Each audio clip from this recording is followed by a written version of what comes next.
Tes satu. Ya, tes Ya. Mm, mm. opening sekarang.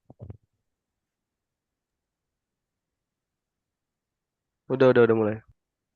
Okay, good afternoon, ladies and gentlemen. Welcome to the international webinar event, Overcoming Language Barrier in International Business Communication. First, let me introduce myself. I'm Novita, and I will host you for today's event. Now, let me welcome our special guest for today. Welcome to the Honorable Dr. Joseph Teguh Santoso as a Rector of STEKOM University Indonesia. To the Honorable Mr. Sergii Karpenko as a lecturer Department of Computer Science and Software Engineering and Software Development Director Oracle from International Scientific and Technical University. To the Honorable Miss Marhayta Parshyna as a PhD in Economic Science, Associate Professor of International Economy Relation and Regional Study Department from University of Custom and Finance from the Ukraine, to the Honorable Miss Jala Asgarova as a Senior Lecturer at English Language Department from Western Caspian University from Azerbaijan, Hmm. to the Honorable Mr. Stanislav Kutikov as a Vice Rector for International Relation and Development from International Scientific and Technical University, and to the last Honorable Miss Ida Hendriyani M.Hum as a Lecturer of Computer System Department from STEKOM University Indonesia. And last but not least, to the Honorable guest and audience today, before we begin, I have a few housekeeping notes here. Today's session is being live streamed on the Universitas Tekom YouTube channel. And for today event, we will start with Indonesia national anthems and continue with the opening speech by Dr. Joseph Teguh Santoso. Continue from with Mr. Stanislav Kutikov, and the next session we will start with main event presentation and continue with the Q&A session and take a picture for documentation and last time for the closing. First, we will sing our national anthems for the Mr. Jonathan. You can start this session today. Thank you.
Okay, thank you. And next, we will invite the most responsible person to the stake the conduct this skill international event and give an opening speech for Dr. Joseph Teguh Santoso as our rector, represented by Mr. Bibi Ardi Alfianto as a lecturer of visual communication design.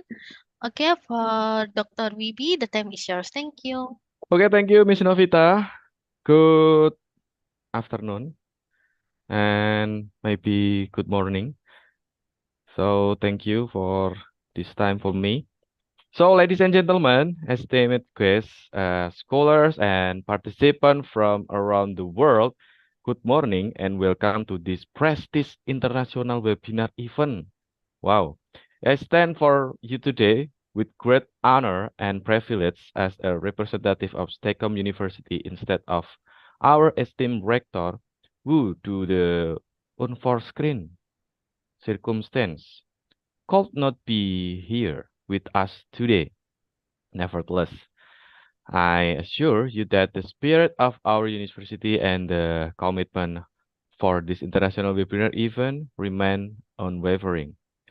Today, we gather here virtual from across the globe united by a common purpose to engage in meaningful dialogue, share knowledge, and foster collaboration on overcoming language barriers in international business communication, a topic of paramount importance today. Despite the physical distance that spared us, the digital realm has brought us together in a way that transcends border. This is a stem of the power of technology and the importance of continuous learning and global connection. I want to thank all the participants, distinct speakers, and the organizing committee for your dedication and enthusiasm in making this event a reality. Your presence here demonstrates your commitment to advancing knowledge and addressing our world's challenges. Throughout this webinar, we have the privilege of hearing from expert and thought leaders who will share their insight, experience, and expertise on overcoming language barriers in international business communication. Please actively participate, ask questions, and engage in discussion to maximize this valuable opportunity. As we continue today's discussion, let us remember that exchanging ideas, collaborating across borders is essential to finding innovative solutions to global issues.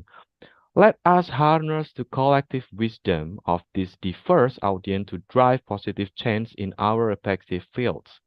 In closing, I want to reaffirm our commitment to the principles of education, cooperation, and international understanding and that bring us together today. Let us honor this principle by actively engage in the upcoming session and forging new connection that will endure beyond the confines of this virtual event.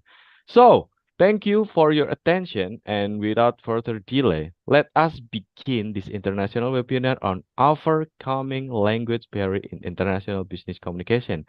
I am confident that our shared person and knowledge know no bounds. Thank you. Okay, thank you so much for the conduction.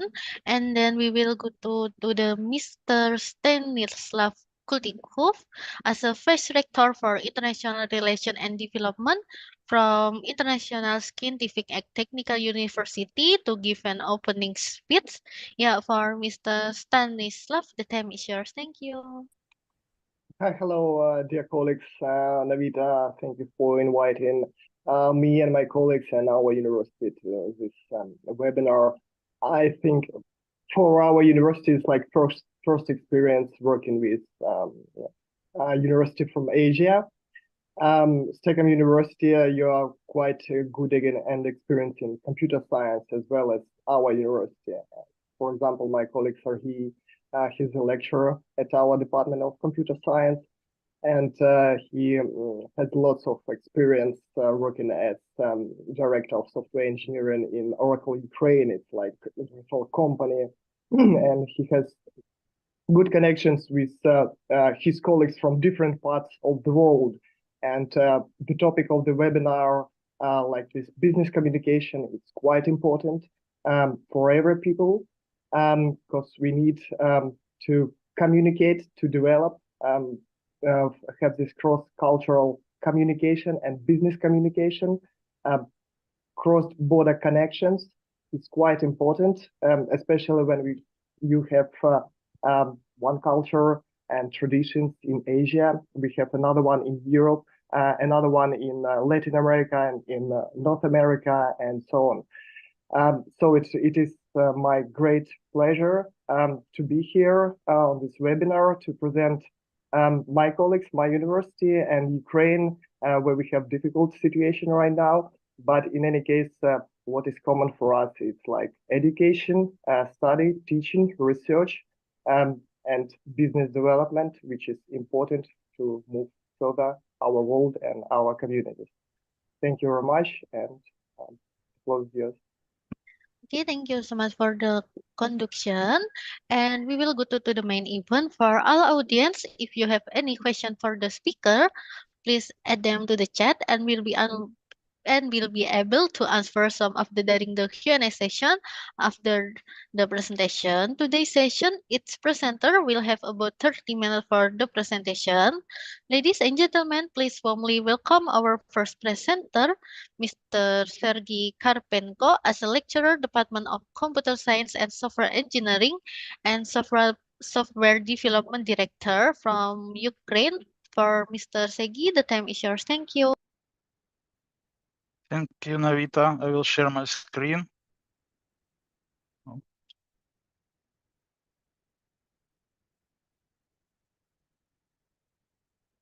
Do you see my screen?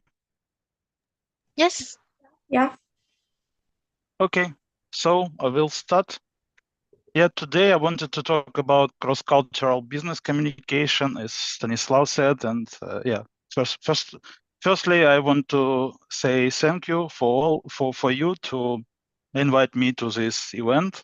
And I want to talk about cross-cultural business communication. As you said, currently I'm lecturer in university, and also I am software development director. So my work is very close to business communication. Yeah, I have colleagues in different locations. It's Europe, it's United Kingdom, it's Ukraine. Some of our people moved to Europe due to our situation, and currently we are working also with France, Slovakia. It's different countries of EMEA. Also, we closely work with US. It's Portland, it's Seattle, it's Redwood. Also we have worked with our colleague from India. It's Hyderabad, it's Bangalore. Our team is big and very cross-cultural. So I have a different experience, maybe success and not always success. So this topic, it's very interesting for me, and I hope it will be interesting for you as well. In today lecture, I want to cover the following items. It's what is cross-cultural communication, its definition, what's that, key principle of cross-cultural communication, what's important for this, maybe it's continuum of cross-cultural communications, cross-cultural management. It's maybe some different topic, but we will talk shortly about it. Also, I want to highlight several frameworks for cultural analysis. It can be useful for cross-cultural management. It's some addition for this. And also I want to talk about working globally, as currently it's main driver for cross-cultural communication. Yeah, I will explain why. And maybe I will advise you maybe some additional reading. It's several interesting books. It seemed very interesting for me during the preparation of this lecture. So let's start. If you have question, please ask in chat, or if very important, I can. You unmuted. Ми вас не чуємо. Так, краще звук. Дякую. Thank you. Okay. Do you hear me before? Sorry. Якраз коли почався слайд. Okay. Yeah, sorry. It was I pressed mute button. Okay, about cross-cultural communication. You can find any different definition in different sources, but I prefer this definition. Cross-cultural communication can be defined as a dialogue of or interaction, both verbal and non-verbal, between people of different nationalities. Applied to business context, cross-cultural communication refers to how well people from different culture interact in a business environment and how well they adapt their communication style to their coworkers' culture. So yeah, business communication depends from context. Yeah, if you're about working environment, it's business communication. Today, when I when I say cross-cultural communication, I mostly mean business communication in this context. Why is cross-cultural communication important? No, communication is probably the main issue in cross-cultural matters. Conflict, loss of trust, bureaucracy, delays, good deals going wrong, and many other deceptive situations are the direct consequence of poor communication in international business. In a multicultural environment, developing solid cross-cultural communication skill is vital. This will enable you create a positive work culture, bringing in the best in all team members. Diversity is asset and core values that all companies should hold. Examine this in greater details can reveal many opportunities that manager can use to increase a business growth potential. For example, hiring employees across different age ranges can provide valuable insights into generation habits and consumer preferences. This can be extremely useful when considering the best way to reach various target group when conducting marketing initiative. The better a company understands its target audience, the greater the success it will have. The diversity in the workplace also comes the call to develop better cross-cultural communication skills. For more prosperous personal and business relationships, we have to be open and adaptable, nurturing constructive communication with people from all backgrounds. It's why cross-cultural business communication very important for business and not only for business.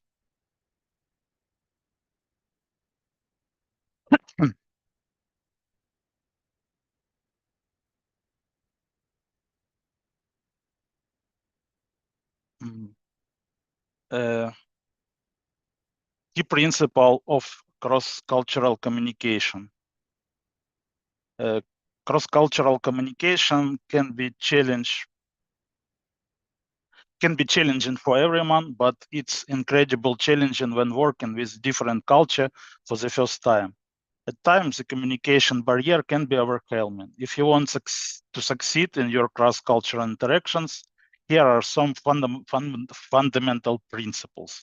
Understand your culture, know how to communicate, respect the culture, show empathy, listen attentively. No, it's a very important principle to communicate with different culture. Yeah, understand your culture in different culture, as I said.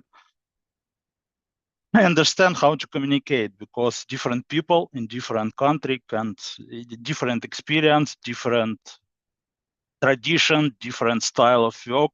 Some country can be people in some country can be very hierarchy. In some country, it can be they can be very individual. So, for example, and you need to understand how to communicate with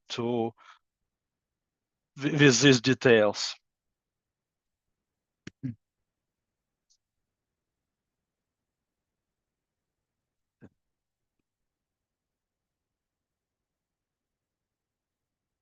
It's important for success communication. Also, I wanted to talk about obstacles against effective cross-cultural communication. The most common obstacle against effective cross-cultural communication is the language barrier.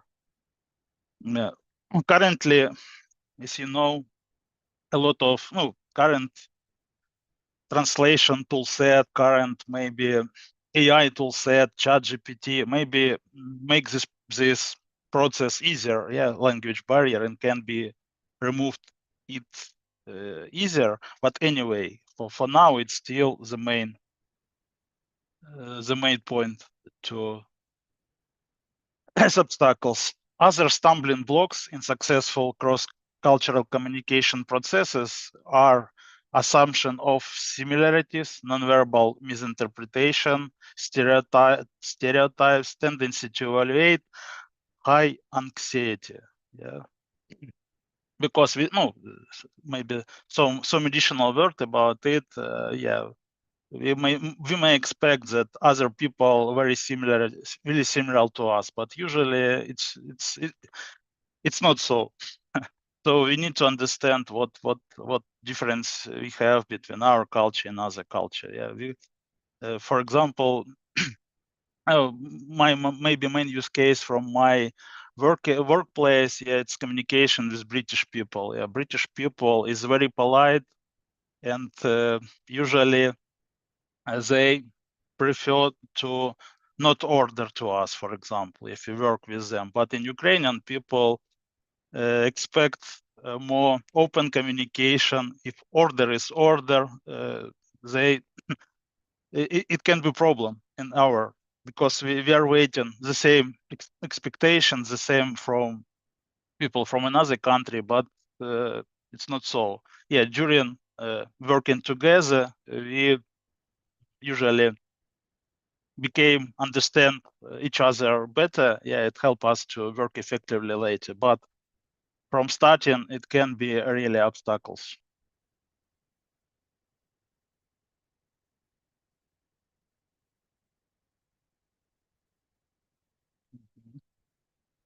I will answer in the end if it's possible.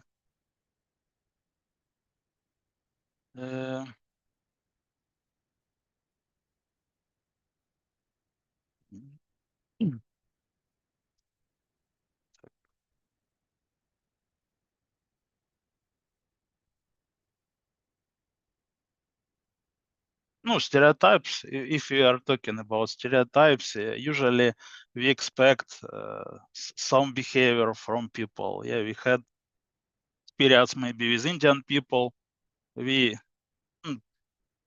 have our engineers had stereotypes and waiting behavior, but during the joint work, our engineer understood that it's not true. Also, behavior engineers from India and from Ukraine we changed. Yeah, our engineer started to work closely to maybe India culture with their. They more silent. They were more silent. They were more hierarchy. Maybe our engineer more open, more proactive. In the end of this big project, Indian people also start work in our style. They started to be more proactive. They started to ask their manager different question, raise problem. Currently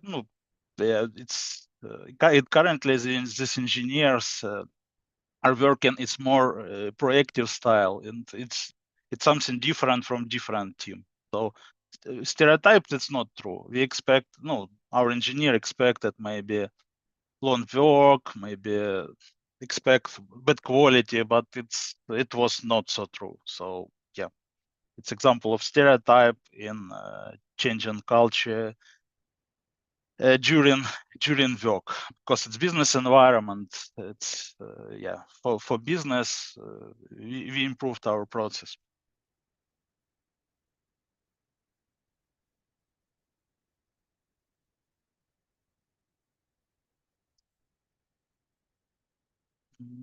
Okay. Cross-cultural management. I also like this definition.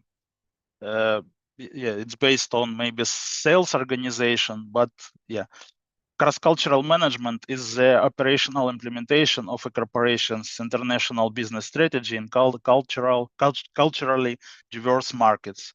The objectives of cross-cultural management are increase the company's success in foreign market by operating in the most efficient way,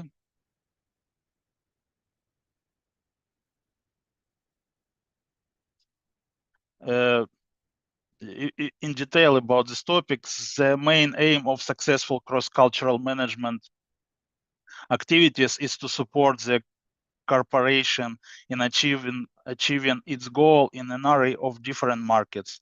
To do this effectively, cultural differences of this market, their consumers and partner must be taken into consideration.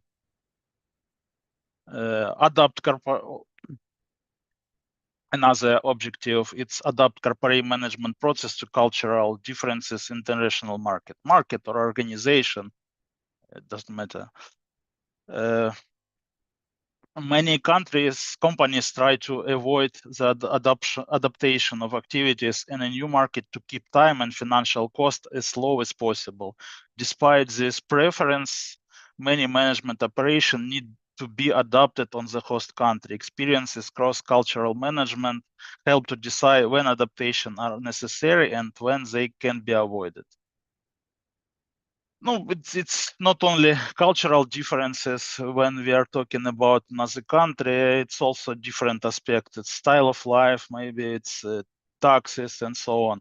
Currently, we have good experience with that after relocation people to Europe. Europe looked like country should be the same, but it's not. So currently I see difference between, for example, Slovakia, Poland, Czech Republic, Portugal. It's Europe, but it's absolutely different country with different rules. Example between Ukraine and Slovakia, for example, yeah, it's near countries, but in Ukraine, for example, supermarket work on weekend usually, and people start work later, not from morning, but you can go to supermarket on weekend. In Slovakia, it's not so. The supermarket don't work on weekend, so you need to start your working day earlier, and after your working day, you can go to supermarket, for example, and you need to adopt your life to this aspect, for example. But it's very important for us because we work with US people, but we have big difference in time zone. It's problem because if people in Europe start their day earlier, it's problem to join to evening meetings, for example. But usually we have evening meetings with people in US. If we are usually we work with people in PST time zone, maybe you know, yeah, it's a big difference with Ukraine. It's 9 hours, for example, for now. So we need to adopt this and it's very important. It's not about sales organization. I'm working in engineering organization, but we have very similar problem. I think salespeople has similar issues, but in different aspects. And last objective of cross-cultural management is prevent terror and conflict in international cooperation. Yeah, this goal is avoid terror and conflict, international cooperation and business processes. Not everyone in charge of the foreign management has enough cross-cultural competence and the right decision-making power to conduct cross-cultural adaptation. Successful cross-cultural management can help avoid or mediate cross-cultural conflicts. Yeah, we had such experience, maybe not success, but it was good lesson for us to avoid this in future. My ex direct manager tried to build several teams in Europe, in India, and onboarding of Indian team took a long time. It was about, I think, our cultural differences, cultural and maybe they had absolutely different experience, and we expected they would work with us in our style, but no, we took time, and at the end we have some compromise culture as a result.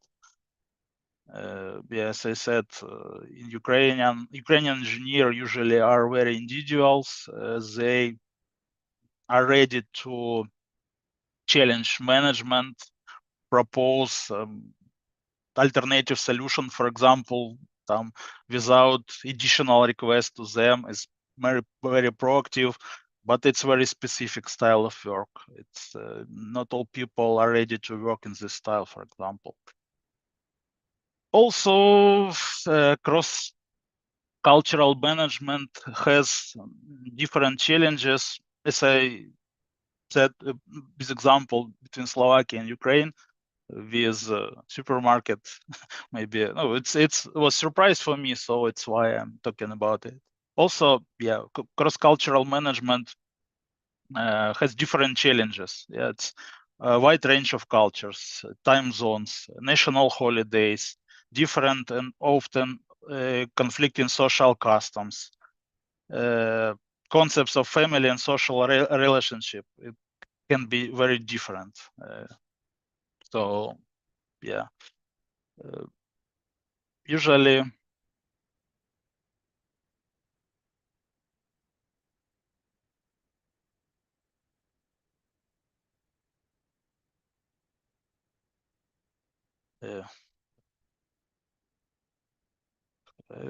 Maybe it makes sense to answer.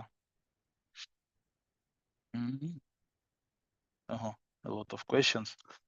Okay, I finished the slide, so I think I can answer from some question right now. What was the main challenge you faced while working with people from different culture? Maybe it was I think it was stereotype. People rejected the possibility of work with another team in another country from start. We don't want to wait. They are different. They can be stupid. We don't want to work, and we need to work with both teams. Usually, we have manager in each country who has good understanding of our cultural difference with maybe, and we have point of contact who can help to work with another people. Yeah, usually we have one maybe more experienced people in Indian team and one more experienced in Ukrainian team, and these people try to help each other. Yeah, we try to find such people. Currently, we have later usually after this experience, after this together work, we have engineers who have experience with another country, work with another country. We have currently Indian engineers, good Indian engineers who understand European country and understand how to speak to us. So it's, and the same we have in my team. I have several managers who has direct reports from Hyderabad now, and they demonstrated that very good outcomes. But it's communication. They have one-to-one meetings. They have joint meetings. We have different sync-up meetings to explain working points, working questions. So yeah, team working together every day. Me as manager, I also joined to different discussion and working with people from different country to answer question, to help understanding of business, to needs of business to achieve, and explain our style of management, our style of work to another. You can also share stereotypes. No, it's I have stereotypes. It's Indian programmer. Yeah, it's Indian programmer write spaghetti code, for example, but it's not true. We have a lot of Indian architects, software architects for now. It's beautiful engineers, very has very good technical skills, but people have stereotypes. About stereotypes from Indian side, I don't know. Stereotypes from British people, for example, it's maybe Ukrainian always rude, very aggressive and so on, but it's also not true. And after time, yeah, we work together perfectly. In the dynamic landscape of international business, where linguistic diversity can be a stumbling block, what innovative strategy and cultural edge technology can get deployed to not only overcome language barrier, but also elevate cross-cultural communications student success. A long question. Try to understand how to answer. I think it's a question more about strategies you can apply to your work. Про стратегії, які ви можете застосувати в роботі для того, щоб компанія була успішна.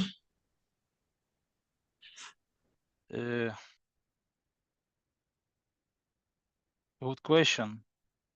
Try to understand. Yeah, understand question. Try to. No, currently in Oracle, maybe no. It's I'm not on strategic level, to be honest. I'm senior management. I'm not executive in Oracle, because Oracle is a very big company. It's 100,000 people, and one of key strategic point currently diversity. Diversity it's very main point for Oracle. Yeah, Oracle provide a lot of training and work with diversity. Maybe it's because it's US company. It's currently it's trend in the US. Maybe it's why, but yeah, we're working closely with diversity on each level, each category. We have a lot of events regarding women leadership. We have a lot of different events, how to work with people with disabilities and so on. It helps us because, yeah, a lot of example how to work with diversity can help organization. Sorry. Yeah. Yeah, it's maybe touchpad. Okay, sorry. Yeah. Currently, Oracle introduce and work different approach. Yeah, diversity, what also improve communication and so on. Different initiatives for now. Yeah, main for us. I know about it because yeah, we participated in different training to improve our work with diversity. For Ukrainian, maybe it's not typical. But US culture currently, it's absolutely to support this direction. What is important to consider while communicating with colleagues from other country and working with foreign clients? I working with foreign clients as engineering support, maybe. Yeah, usually we last tier of support usually because engineering it's quite expensive people. It's not effective to use it because we're developing Oracle products. But anyway, usually we are patient. We are very we are ready to listen customers. Customers is first of all for us. And with colleague as well. Yeah, we try to understand. It's actively listening. Yeah, it's to be patient. We try to understand why these people communicate in this way. For example, try to analyze from management perspective. For example, maybe engineers more direct and more open but the management try to build good relationship in team. So yeah, and as I said previously, we had a lot of different meetings. Yeah, we for our sync up with my peers, with my direct manager or my directs. We usually enable cameras and try to talk about common topics to try and understand each other better. Currently, we understand about holiday in different countries. We know about Happy Diwali, for example, for Indian people, also understand. No, I'm talking about India because I have experience with these people. Also, I know they are very sensitive with other some religion questions, for example, and we know when we don't need to ask them, for example, because in different maybe states of India, they have different religion. It's also very sensitive for them, and we try to not avoid, but need to understand. Because Happy Diwali, it's universal maybe holiday, and you can say to any Indian people, but I remember that another holiday it's not the same. For example, the same British and American people and Ukrainian people, we, for example, have different also religion, different holidays. Thanksgiving is very important for American people. Yeah, Christmas very important for British people. Orthodox Christmas important for Ukrainian people. We are different, and it's not. A holiday is important for business because you need to understand what resources you have for work in this, because usually holiday, each country has long holiday. For example, American people, it has winter break. It's last of weeks in December. It's 2 weeks. It's no one people work in US. Very minimal people. The same situation in Ukraine. So, yeah, but we have first weeks of January.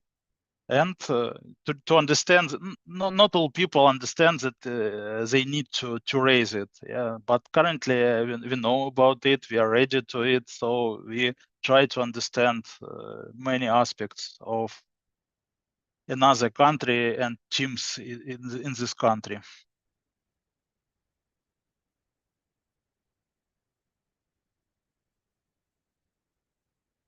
No, for overcome language barrier. No, English it's working language in Oracle. Oracle work as I know, Oracle works. No, if I talk about Oracle, it's big company.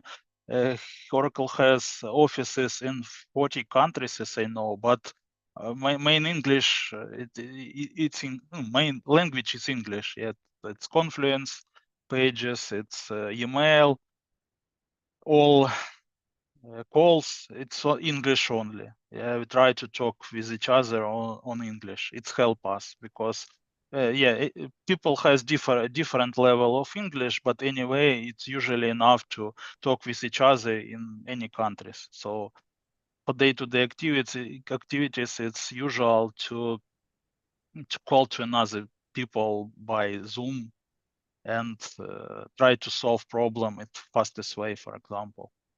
So yeah, and Oracle, company helps people with learning English. It's currently I think all companies, all universities try to improve English. In Ukraine now it's 100%. There are people try to have a good English to remove this language barrier. So maybe you can share a situation where English was bad in some of your clients or your workers, so it made a huge problem for creating a product. We have maybe people, engineers with not good English, and instead of to call to people and clarify some questions and solve some problem in 1 or 2 days, he will wait some weeks or more, and as a result, we can't deliver in time, and our customers was not happy because they did not have release in time. So it's because one engineer was afraid to talk to some Indian people on English because his English is not enough good. Another people, I don't know, didn't want to help them, or it's maybe I don't remember, maybe he had very specific expertise and he needs to talk to another people himself. It was very important. Yeah, it's in result we had bad business delivery. Yeah, and I was talking to this guy and asked him to improve English in any way. Yeah, go to tutor, go to group, English group, try to I propose him different way to improve that. He, as a result, he improved maybe writing English, but he still have problem. He still has problem with speaking English. He has workaround. Some colleagues, QA engineers maybe, or product manager usually helped him. Yeah, but yeah, it's very important. Barrier, even in software development, it looks like it's maybe not quite important because software engineer work with code base, and maybe it's enough. Yeah, it's a merge request, code review. It can be done by tools, but in reality, in real work, it's not enough. It's destructive for us. So we are working with people. We working with teaching company to improve English. Yeah, we expect, for example, B1, B2. B2 is better, but most of our people, as I think, if I talking about engineers in Oracle, it's like B2, C1 level, and Indian people has usually beautiful English. So from their side, no problem. From Ukrainian side, yeah, time to time, it's problem. Yep. In addition to previous slide about cross-cultural management, to understanding what cultural model you have, there are you can find different frameworks for cultural analysis. In the context of organization, cultural models are frameworks that define, shape, and influence corporate culture. Cultural models also provide some structure. Corporate culture that tends to be fluid and vulnerable to change. Once upon a time, most businesses utilize a hierarchical culture where various levels of management are so subordinate below them. Today, however, there exists a greater diversity in model as leaders realize the top-down approach is outdated in many industries and that success can be found elsewhere. What I want to say, you can find currently a lot of framework for cultural analysis exists. I just highlight several.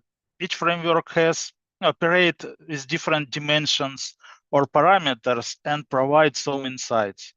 I don't want to dive deeply to this topic, just to provide several examples. If you're interested in this, you need to discover what interesting for you, what dimensions do you see in cross-cultural, and to define what cultural model framework you need, and then to maybe to learn this framework and apply it to your current cross-cultural model communication.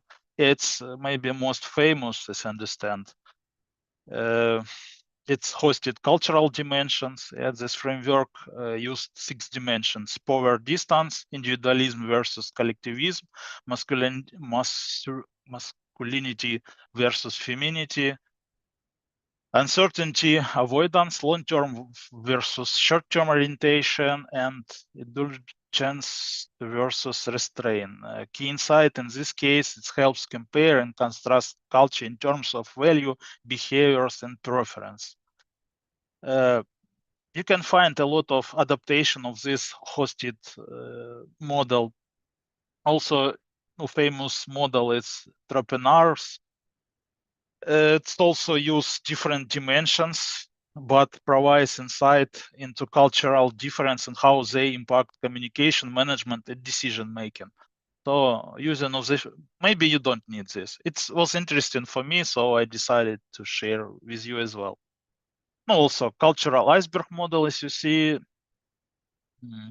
it's about visible elements. It helps highlight that much of culture is invisible, but influence behavior and perception significantly, and so on. No, it's important if you're working on cross-cultural management. Yeah, it can be tools for you to analyze your current situation. So.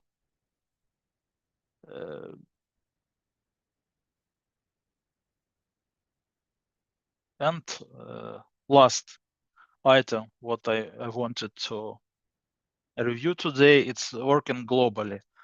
It's my idea. The internet has brought global communication everywhere. You may never leave your office or travel to another town, let alone another country. You may not even possess a passport, but your work is global. The internet has brought international communication everywhere, and running a business in the 21st century brings us more significant challenge than ever.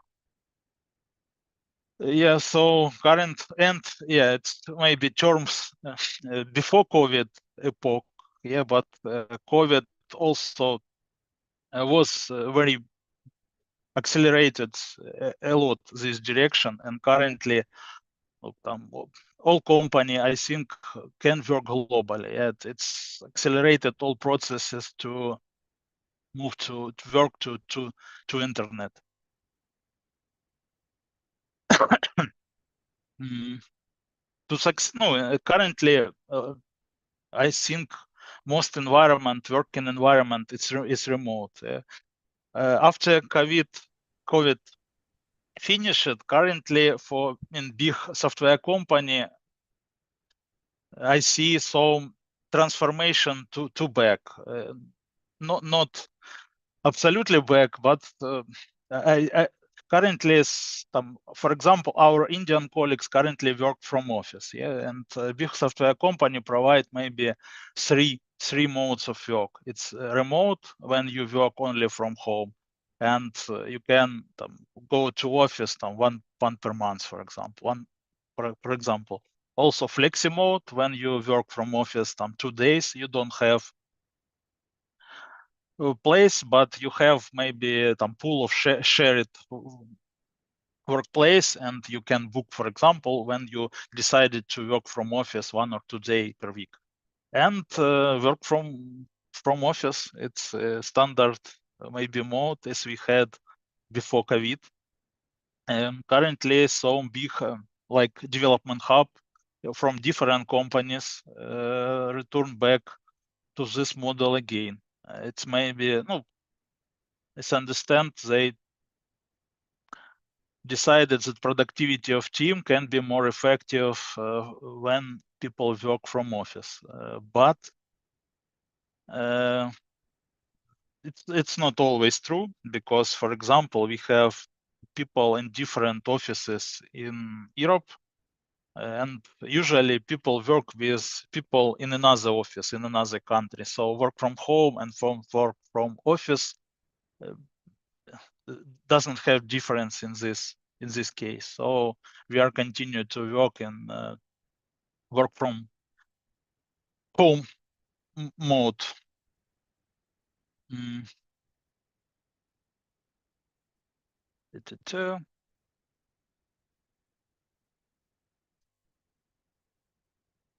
No, as I said, virtual business environment has challenges. You need to continue to decide it. It's a different culture, as I said previously. Yeah, time zone, holidays, different taxes, rule of work in different countries. But anyway, and all people need to be ready to work in different way. Previously, currently. You can listen term telecommute instead of commute, because commute, for Ukraine, commute is quite short. Yeah, usually time to go to office, it's about 20 minutes, for example. Maybe for Kyiv is more, but for Kharkiv, depends from city, but it's short. But commute for London, commute for big cities, it's hour and more. So yeah, some people prefer to work from home to not take time to commute, for example. Also, all communication moved to electronic currently. It's video conference instead of telephone calls and so on, so on. So currently, we absolutely move to virtual environment. And if we are working in virtual environment, it automatically means that we will hire people in different country if we need talents. Yeah, we can find interesting people with interesting skill or needed or interesting skill set in different country because yeah, labor market on world market is bigger than in local, for example. And as a result, cross-cultural business communication stays more and more important because any kind of work requires to work with another culture, another country, understand all our differences or principle to success communication.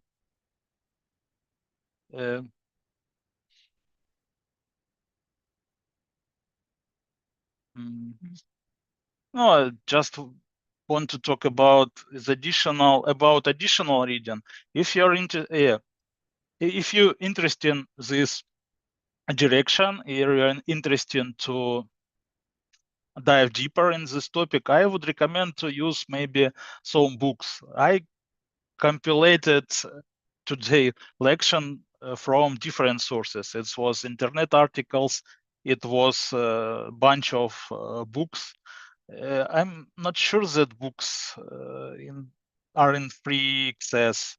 I used payment subscription from Areli, but anyway, I want to say that in a book like this, I I can provide more and more example, but what plus of books in comparison of some internet articles? It's more complex. And so, for example, intercultural communication, it's written by maybe scientific language. It's very interesting because it's complex and fundamental, and you can consider cross-cultural communication from different aspects. So that's just my advice. If you're interested in this topic, you need to read complex source like book. Yeah, it seems very interesting to me. This book is cross-cultural management. It's a lot of aspect of management. What is culture management? Yeah, moving to internet. What changing in cross-cultural management? Second book, Access to Asia. It's described. I don't use maybe information from second book, but it was inspiration for me for today speaking. Yeah, in this book reviewed different country and different aspects of multicultural communication, different country. Intercultural communication, it's reviewed different articles, scientist article, and try to it's more scientist approach in my way. So it was very interesting. Yeah, if you're interested to deep this topic, to dive this topic deeply, yeah, I would recommend to use books instead of internet articles. Internet articles quite short and very simple.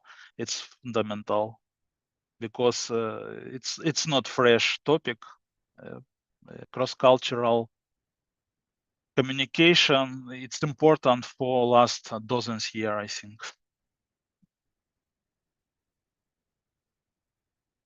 I think that's it from my side.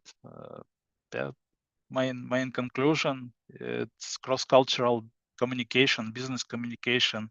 It's very important. It's our life, and this importance will grow, I think. So yeah, thanks for your attention. If you have any questions, please ask me. Okay, thank you for your presentation.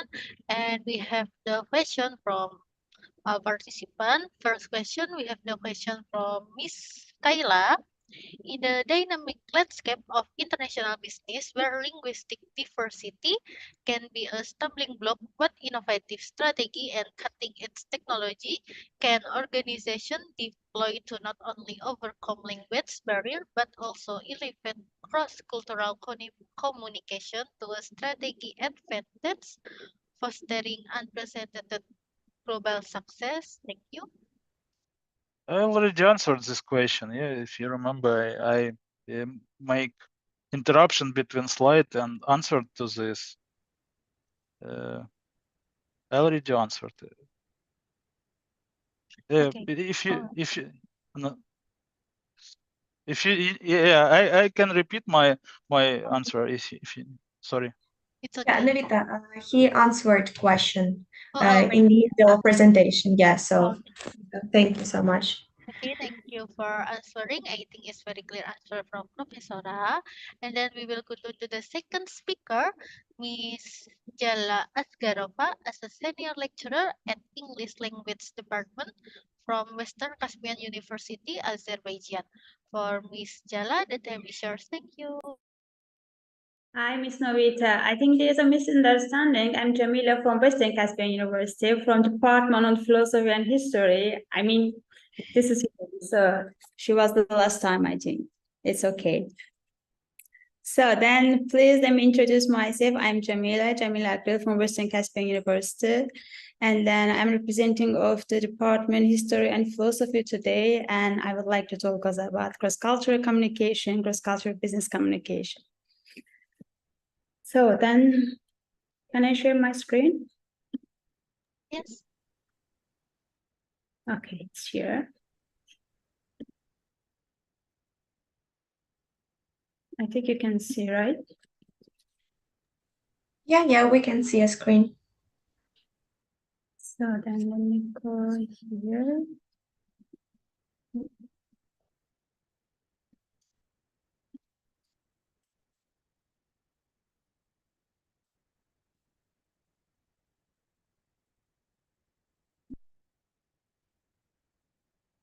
So this is the information about us. We are from Western Caspian University, from the Department of History and Philosophy. As I said, we are also going to talk about cross-cultural business communication. So then, it's not working. Sorry, there's something.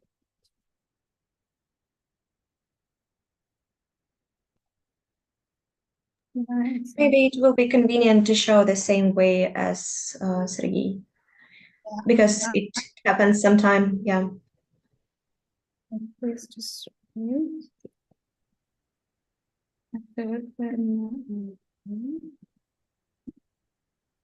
Yeah, now it's better, right? Yeah. Okay, so it's just about the content. What is the topic? Cross-cultural communication. And then I would like to first talk about what's the cross-cultural communication. And I would like to difference the cross-cultural communication in two parts, communication and culture, and what kind of or what type of communication we know. This is the verbal and non-verbal communication. We will talk about it. And the communication, how it can affect also our communication, culture, and society and identity. And what is the cross-cultural communication skills and their elements and strategies for cross-cultural communication, and the last we will see the bibliography or our presentation. So first of all, about what's the cross-cultural communication, as Mr. Sergii talked about it, it's about the process of respectfully engaging with people from other cultures. And it also involves the verbal and non-verbal communication skills that considers the difference in beliefs and norms among cultures. And the cross-cultural definition includes a comparison of two or more cultures within a society or in country. And this is the framework of this concept and step in communication. So from this definition, actually, we have to say that there are a lot of definition of cross-cultural communication, and it starts from 1970, and then we will see that this topic, cross-cultural communication, is gaining more relevant in the society. It can be also affected with the migration, and then after the Cold War, it was also a huge topic, and right now it's also affect our society and our cross-cultural communication with other countries and intercultural communication as well. And I need to mention that also some countries, like including our countries, this is also most important topic because the countries, they accept the policy of multiculturalism, and then they are also sensitive about cross-cultural communication. So then from this definition of cross-cultural communication, I would like to just give some specific keywords, which is really important for cross-cultural communication. This will be probably the culture, communication, and society and identity. And I would like to continue my presentation with these topics. And cross-cultural communication, we say that requires an interdisciplinary approach. And then if we check the literature, and then if we check the bibliography, we will see that this is also connect with other fields such as anthropology, culture, cultural studies, psychology, and of course, communication. As we mentioned before, that this is also connect to communication, culture, and society and identity. First of all, I would like to talk about communication and how it can affect our life, our society, and our culture, and our communication within society or cross-cultural communication. So I just want to share this picture. Maybe you have seen it before, I don't know. But this is, as you can see, this is the Tower of Babel, and maybe you heard about Babylon, and this is from the religious text, you can also hear it, and from Torah, for example, and according to mythology, especially the Sumer mythology, this is the Zikkurat and the Tower of Babel. And then according to mythology, people from different, let's say, country, from different area of the world, they speak same language, they came together and they try to build a zikkurat, a huge, let's say, building, and to achieve goals. And according to this mythology, people, they were really connected to each other, they were communicating, they had the same goal that they have to reach really all the gods, let's say Zeus, for example, and then while their communication, they could also target all of these goals, and then one day they see that gods see that these people, they really connect they are really connected to each other. And then they were really afraid that one day maybe people also can reach us, and then how we can judge them. And according to Sumer mythology, the gods of the zikkurats, they think that, okay, we will give them, say, a different language, then we will see they can do it or they can build it more or not. And while people had this different language, they couldn't communicate with each other. And then they separate, and the building of zikkurat, you can also see that this is not really, this is not the whole, and then they couldn't reach the goals.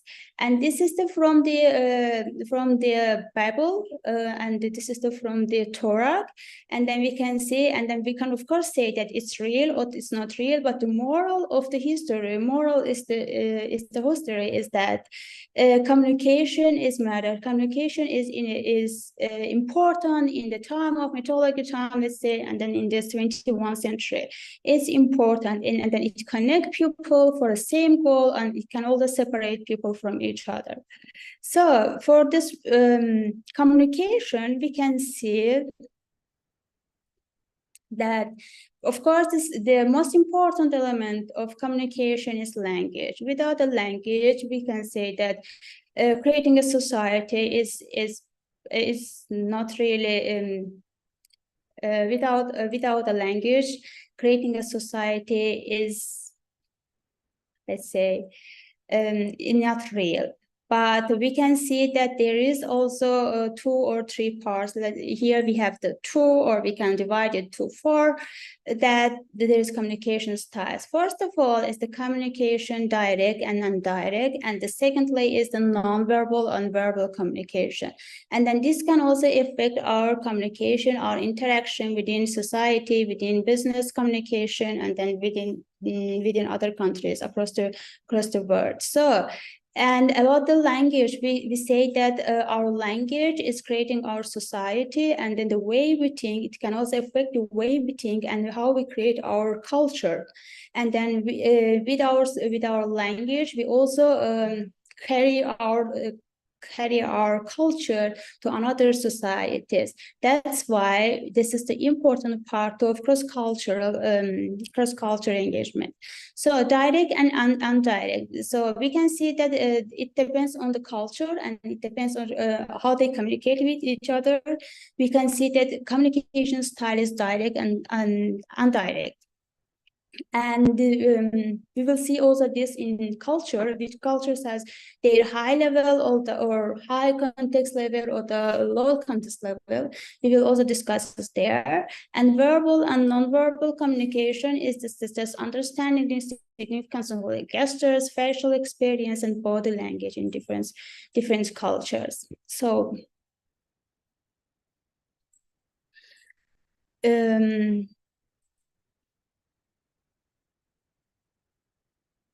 I hope it's there we go. Yeah, as we mentioned before, that the key elements for cross-cultural communication is the communication, first of all, and as a tool of communication, we mentioned as communication and language, the importance of language in communication and interaction. And secondly, we will talk about the culture, what's the culture, and how it can also be in relationship with communication and cross-cultural communication. And if we talk about culture, we say that culture is the way how people interact with each other, how people behave, how people they create their norm, they create their behavior, their values within a society, and then beyond. And the elements of culture include, we say that you can see here the black and red, and then we will talk about like mostly red one because it's relevant to our topic. And first of all, we say that language, and then language is fundamental element of culture and key tool for communication. It includes vocabulary, grammar, syntax, and cultural idioms. And according to this inclusion, we can see that this is verbal or this is non-verbal communication style. And secondly, we can say that the most important element of culture is also value, and values represents the core beliefs and principles that are cultural hosts. They influence individual and collective behavior and decision making. And next one is beliefs, and then we can also add here religion, and then the aspect of religion which can also affect our communication and our culture. And beliefs are specific conviction or ideas that a culture holds about the nature of the world, the divine and human existence. Often the guide religious and the moral practice. And then here we will say that moral and the religious practice for the beliefs in a culture is also effective for cross-cultural communication. And of course, norms, we have to mention also norms. Norms are the accepted standards, the expression for behavior with a culture. They can be formal or informal. And here I would like to mention the difference between norms and ethics, because we can see that within a society in cross-cultural communication, we see that most of the misunderstanding is because of norms of ethics, and then the difference between norms and ethics. And norms, we can mean that norms are relative, and then they are limited. And then, for example, within a society, within a culture, a norm can be absolutely normal, let's say, and in another culture, in another society, it can be not acceptable for a society. But beyond this, we have to mention also ethic. We can say that, for example, business ethic, if we talk about business communication, and they are beyond norms. And if we don't know the difference between them, and we can mix the norms with ethic, and then it can be also create misunderstanding and conflict in a society. We can even say that between countries, it's also a big problem. So then, as I said, like norms are accepted standards, they are standards and expectations for behavior within a culture. They can, as I said, be formal and informal. If you talk about the business communication, we can use both of them, and it's according to your relationship with your coworker. For example, is it formal or informal? For example, if it's about laws, and then we can say it's formal, and then social customs, it can be also informal. So next one is symbols, and symbols symbols are, let's say that we represent our culture with our symbols. For example, in countryside, we can use our flags or religious icons or national emblems. We can say this is the cultural symbols. And for the communication,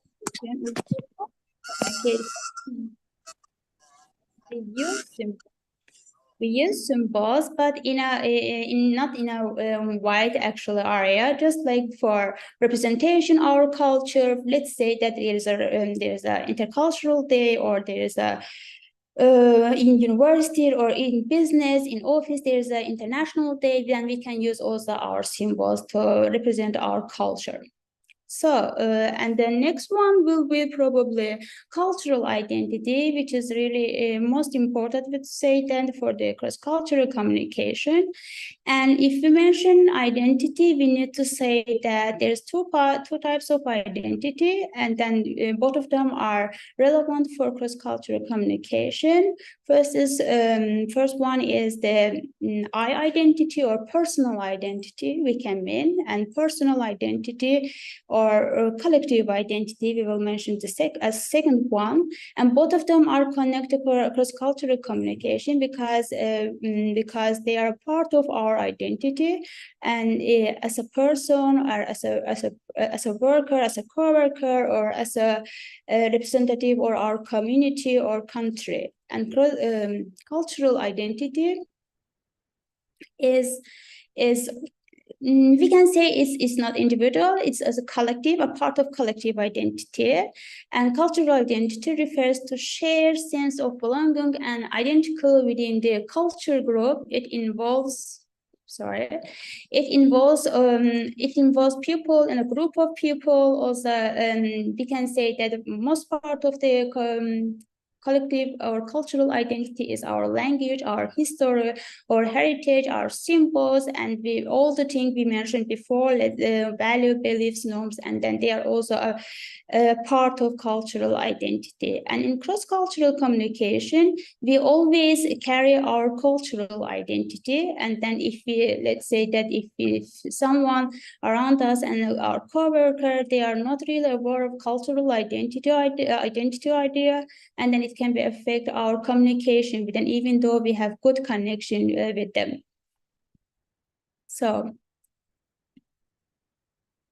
here you can see this cross-cultural communication skills, and then how we can actually solve our problem. If we have any problem with our coworker in business world, then how we can solve them. And then first of all, we say that it's communication, and communication is most important. Of course, here we need to talk about language. And then how we can save if our problem is because of our language, and of course language barrier. And here we need to most of the organization, they have also translation, they have also translator, and then they can try to solve this problem. But it's not just like about the language. Sometimes we speak the language, let's say it's English 100%, but still we can understand what people really mean, because it's not just the verbal communication, it's also non-verbal communication. It means that your facial experience, your mimics, your hands, they are also saying something. And then even though if I speak your language, I can understand 100% what you mean. And in this context, we need awareness of culture. And I need to mention two kinds of culture, high context and low context cultures. And as a high context culture, we can see Asian countries, most of them Japan, Korea, and then we can see their high context culture. What is mean? This is that even though we need our communication as our language as a tool of communication between us, but we have also non-verbal communication style. For example, facial experience or hand mimics, gestures, and so on. So, and if you are aware of this higher context culture, you need to also focus how they speak and then what they speak, not really 100% words, but also how they speak and then their facial, their eyes, how they also work. So in this case, you can maybe decrease the problem between the problem which create this environment between our people. So, and the second one is low contact culture. Low contact culture is the culture for the countries. Most of them are let's say European countries and West European countries, especially US and Canada and so on. And low context cultures, they use, of course, as a communication, they use also language, of course, and then words. But for them, most of them important is also direct and directly words. For example, this is the so common from Germany and then talking directly. And then if we see that, let's say India, for example, if they want to say yes, if they don't want to say yes, they can still say yes, but with their nonverbal communication style, they can express that they don't want to do, for example, something, or they don't want to express accept it, and so on. So, and we don't have actually here, but I would like to give some example of cross-cultural communication, and then they are really common.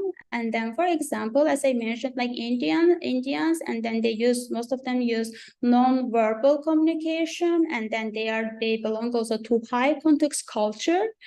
We say that if they say yes, it doesn't mean like 100% yes. It's also a sign of being polite. And then, but we can also understand with their mimic, with their gestures, that they are not 100% agreeing what they are saying as yes. And the second one is Japan. And they have this eye contact misunderstanding with other countries. For example, if a person from Japan can, let's say that while we are talking, they are closing their eyes, we can understand it as disrespectful to each other or to us. But for them, actually closing their eyes means that we are 100% concentrate. I am listening to you. Actually, it's respectful, more respectful. Or for Asian countries, eye contact is sometimes impolite. We would say that, or yeah, it's considered as impolite. And in contrast, for United States, it's like being polite and being 100% listening to you. And we can say I am respecting your idea, and then I'm also engaged with your communication. So another one, we will say that France, for example, and then kissing in France, this is also nonverbal communication. And then, for example, in a business world, and someone from France is introducing a coworker, and then they can kiss on cheek, for example, and then we can misunderstand it. But it's, if you see it within a culture, within a society, for French society, French culture, it's totally normal. So we see that it's not like about the direct communication, it's also about indirect communication, not verbal, also non-verbal communication. We can see that gestures, mimics, and all of them can also affect our relationships with our coworker, within a society where we are exactly not really home in a different culture. So here is actually we also talk about it. So And then the second part maybe will be relevant. Then elements like effective cross-cultural communication. We say that this is recognizing different communication style, direct, also indirect communication, and we mention it as Asian countries talking directly or indirectly, or high context and low context countries like Western European countries, USA, as low context countries, and high context and Asian countries we can mention. And how we can create this environment within our society in cross-cultural communication. So first of all, we can watch people talk with each other, how they talk to each other, and then active listening is most important for cross-cultural communication. Even we don't understand them exactly what they really mean, but while watching people, how they talk, how they use their body language, for example, hand gestures, mimics, we can also decrease our misunderstanding with these people. So this is from my side actually. And then just about this multiculturalism policy, I would like to say that multiculturalism policy is really important for the countries which they really create this environment. How this is of course within a society, but we can use this beyond our country.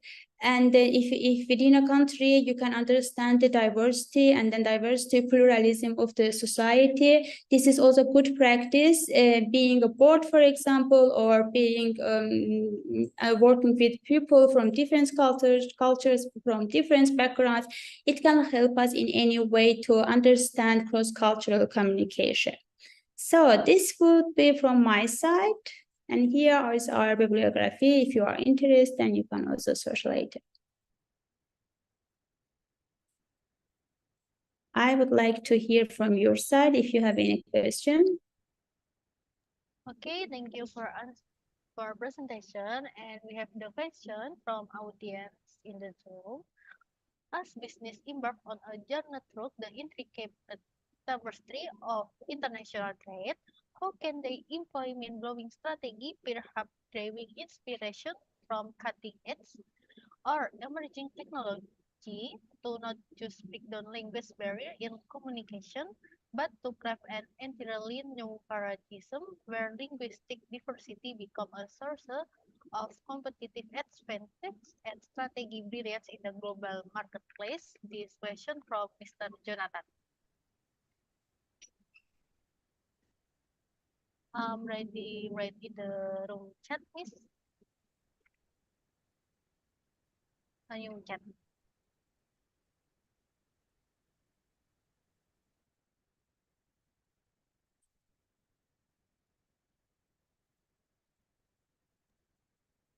You can see it with.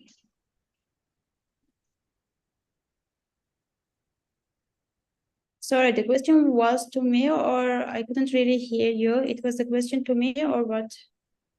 Yeah, it was a question to you from the chat. You can see it there. Sorry, we have this. So this is the render. I think what's important to consider while communication with colleagues from other countries and when working with foreign clients. You mean this one? No, it's in the end of the chat, like yeah, from Jonathan, yeah. As business embark on a journey through the intricate tapestry of international trade. I think it's that question. It is global, the source of competitive advantage. Yeah, it can also affect the marketing actually. So then it can be. I can answer this question with my maybe experiences. So about like really marketing. I mean, like you can't really say that this is marketing, but from my experience, we can say that. So I used to work for a company, and then it was about language barrier, for example, and then cultural awareness. We can say about it, and then if you don't understand the cultural awareness, if you really say that this is the high context culture society, if someone is from high context society and then you don't have any idea what's high context culture, then I mentioned it before that we have this stereotype about like German people, that they are direct, and then how they think and how they speak is correctly. But if you don't have this awareness, for example, I had the same situation that we have this language barrier, and people, I see that if they don't speak the real, like currently this language, and then you say that they are becoming really aggressive, like aggressive, and then if even though if they don't want to do it actually. So also about the culture, if you don't know the exactly culture, and then you see that like guests, for example, and then they are hiring their eyebrows, and then you don't understand what they really mean, and then you say that they are angry, and then they are aggressive actually, but it means like yes, or it means no if you do that. So it can be effective. It's not a marketplace, I can totally understand. It was about society, it was about like cultural resolution actually in our work. But as a marketplace, we can also say that it can also affect, you can also lose your customer, for example, or it can be also become more problem actually, as we mentioned it before, that like this is in all countries in the world like trying to apply for this multiculturalism policy, because it's the alternative to avoid all problems within a country or between countries. Like this is it all happens because of language, because of culture or cultural identity. In marketplace, we can say that this is you are using your customers, for example, but in a big world, like we can avoid this problem within our society, with our neighbors, for example, if you have any problem with them. So I think this is useful to use like in our society was the same. I also have a question. So for example, we have a student who finished university and he has no idea about cross-cultural communication on the first workplace. So how can just total beginner in cross-cultural communication to have this new knowledge? Maybe some, I don't know, events we can hold and so on. So what's your point of view on this? For me, actually, like not just because I'm from this country, I just want to say that this is not that way. But like in our country, we have this multiculturalism policy, and then everybody like regardless their program, what they are studying, actually they have to take this program, this course for 1 semester, I think, multiculturalism, introduction to multiculturalism. So it means like you have at least an idea. It's about your country and diversity in your country, but it's a really small experience. If you see the diversity within your society, of course you are aware also in other countries, right? So I would say that it's also maybe you know that United States have their SDGs 17 SDGs, right? And then they have this rule that even though if you are not really big studying this program, but for 1 semester you have to really, or within a course actually, they have to mention what is SDG 17 for United, how we can access this goal.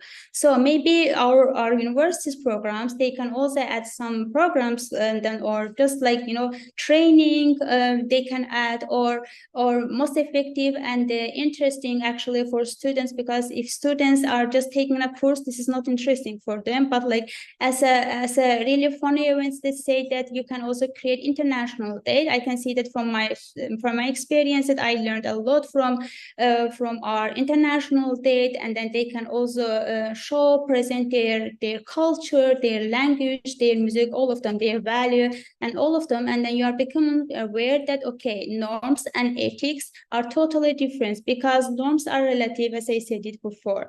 So this is maybe normal in my country, in my society, in my culture, but if I am somewhere else, I see that what was value in my country, there is no meaning in another country. And then this is sometimes disappointed. I can totally understand it. But if you have this experience, let's say that from your country, and then you will be probably ready for another country, and then it can help you in your business world, in your business, like in your relationship with other people, in your society. This is useful, I think. Yeah, thank you so much. It was really useful. Thank you. Okay, thank you for answering, Miss Jamila. Thank you for the presentation. And we will go to the third speaker from Miss Marhayta Parshyna from University of Custom Finance from the Ukraine as a PhD in Economic Science, Associate Professor of International Economy Relations and Regional Study Department. From Ms. Marhayta, the time is yours. Thank you. Yes, good afternoon. Right now, I will open my presentation.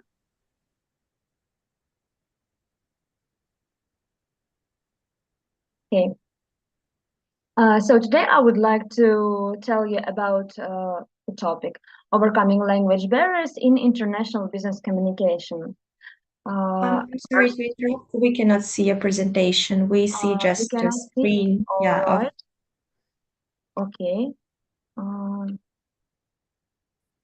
Just one moment.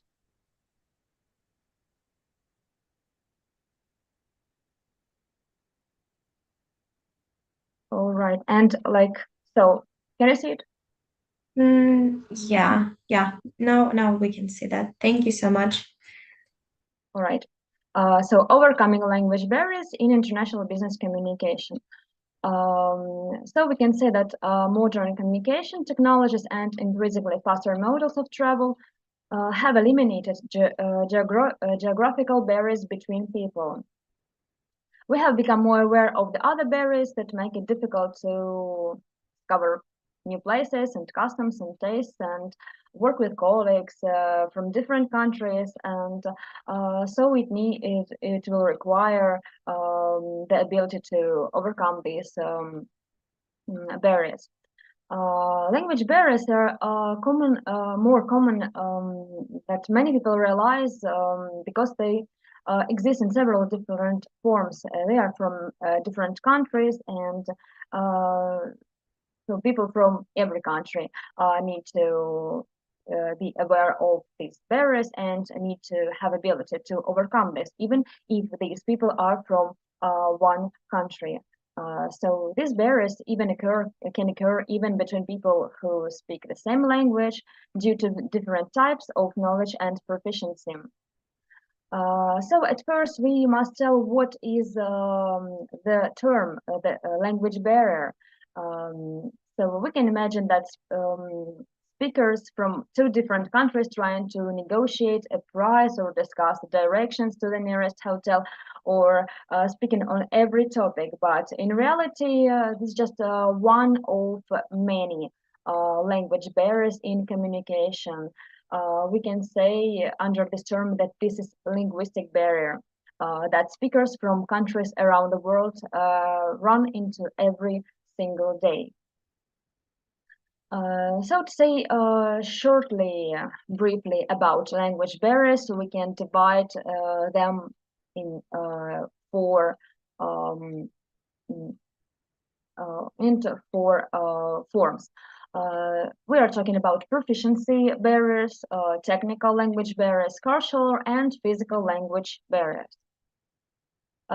Speaking of the first barrier, proficiency barriers. So it's when someone who doesn't understand a certain language and he's trying to communicate with someone who understands it perfectly. So we say that there's a language barrier in proficiency between them. While it may seem that this type of linguistic barrier is the most common. So when we're not understanding the language linguistics, so the meaning of the words, so it's the lack of knowing the words of the language. Technical language barrier. This term is used to describe a situation when a gap in technical knowledge prevents two or more people from efficiently communicating with one another. They go hand in hand with the use of professional jargon by experienced workers, which newcomers and outsiders typically struggle to understand. So, for example, the computer programmer and the lawyer might both be speaking English to each other, but their technical lingo creates a barrier that keeps them from understanding what the other says. The next is cultural language barrier. so common, let's say, about this world is a big place and we have different cultures, and what seems completely normal to people from one culture may seem strange or even bizarre to people from a different culture. For example, as we all know, English speakers find it perfectly normal to use the same greeting, such as hi, hello, in both informal and formal situations.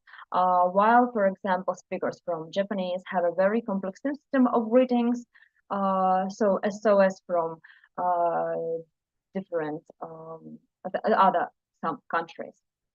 Physical language barrier, and that's the problem of this barrier is they are created by physical impediments such as hearing loss or stuttering. Such conditions can affect both the ability to convey a message as well as the ability to understand what has been said. We can say that language barriers are the common challenge in international business settings, and this is a two-way process. So to overcome this barrier, both sides, or more than both sides, must work on it very carefully. So a two-way process, that's the meaning of this. What native speakers often don't realize is that frequency is not the other person's accent, but their own way of speaking that creates the greatest barriers to effective communication. So frequency in speaking can be also a barrier to understand each other. You can see overcoming language barriers requires a multi-pronged approach that takes into account the fact that not all speakers have the same barriers to overcome. So let's see the 10 strategies for overcoming language barriers. So we must, at first, we see 10 the most important of this to ensure that you're not putting up your own roadblocks to effective international communication. First tip is we must speak slowly and clearly. We must focus on clearly enunciating and slowing down our speech. Even if you're pressed for time, do not rush through your communication. Rush while speaking leads to miscommunication and misunderstanding. So in that case, you will need to invest additional time in clearing up the confusion. Second, asking for clarification, something you don't understand. So if you are not 100% sure you have understood what others say, politely ask for clarification. So it's normal. We must avoid assuming, and you must avoid assuming you understand something that that was being said if you don't. So if it's something you don't understand, asking is normal for clarification.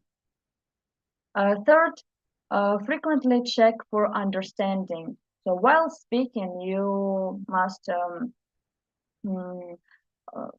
be sure that the other person understands you good. So check both that you have understood what has been said and that others have fully understood you. It's good tip for practicing reflecting listening to check your own understanding. So we for example, we can rephrase some phrases, some questions. For example, so what I hear you saying is, so do you really mean that this? Or how do you understand what I have been said? So this leads to open-ended questions to check other people's understanding. For example, what is your understanding? What is your vision process? Instead of short questions closed, such as is that clear? Do you get it? Have you got it on something like this? The next one is avoid idioms. Business language is often contextual and therefore culture specific. For example, in the United States, often use, for example, baseball terms. They use them in their common speech, such phrases as straight off the bat, which straight off the bat, which means something that happens immediately, ballpark figures, which mean being an approximation based on an educated guess. Out of left field, so who knows, out in left field means to be completely wrong. They can say the other person, you're out of left field, so you are wrong. And or to be very unusual or very different from other people or things. Touch base. So this is an expression meaning to make contact or connect. They can say, can touch base or strike a deal. This phrase, who knows, meaning to come to an agreement. The good general rule in if the phrase requires knowledge of other information, be in the game or metaphor, avoid phrases that may make your communication more difficult to be understood. So it's a good tip, I think, that to avoid this slang. And then be careful with jargon. So it's just what I've said. So for example, watch the use of three-letter abbreviations and other organizational language that may not be understood by others. If you use term, provide in parentheses a description of what these mean, so others can learn to use the same language you do. That's in when you are writing, and where you're speaking, you must I think you must not use these abbreviations. Because it needs time to explain what you mean. So it's better to use simple phrases, simple words when communicating. Sixth, define the basics of business.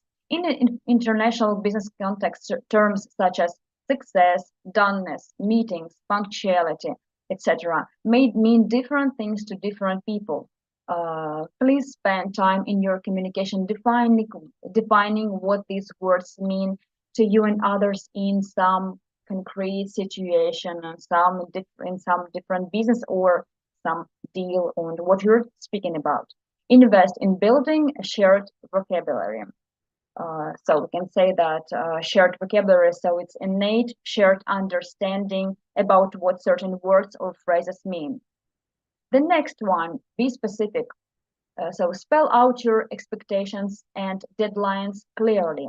So if you're speaking about some business, some affairs to be done, please tell them not instead of these short things, please get back to me shortly, please feedback or something, please email as soon as you can. So it's better to say, please email the completed report by, for example, 5 p.m. Eastern Standard Time on Wednesday, February 2nd, 21st. For when you're in your one country or not from different if you're not from different time, I mean Greenwich Mean Time and Eastern Standard Time, so you can just say the time and the date. So, and when people from different parts of the world and the time not is the same when the person of the or when they are speaking to it's of course needs to be clearness in what time, Eastern or Greenwich or the other time. Then the 8, choose effective means of communication.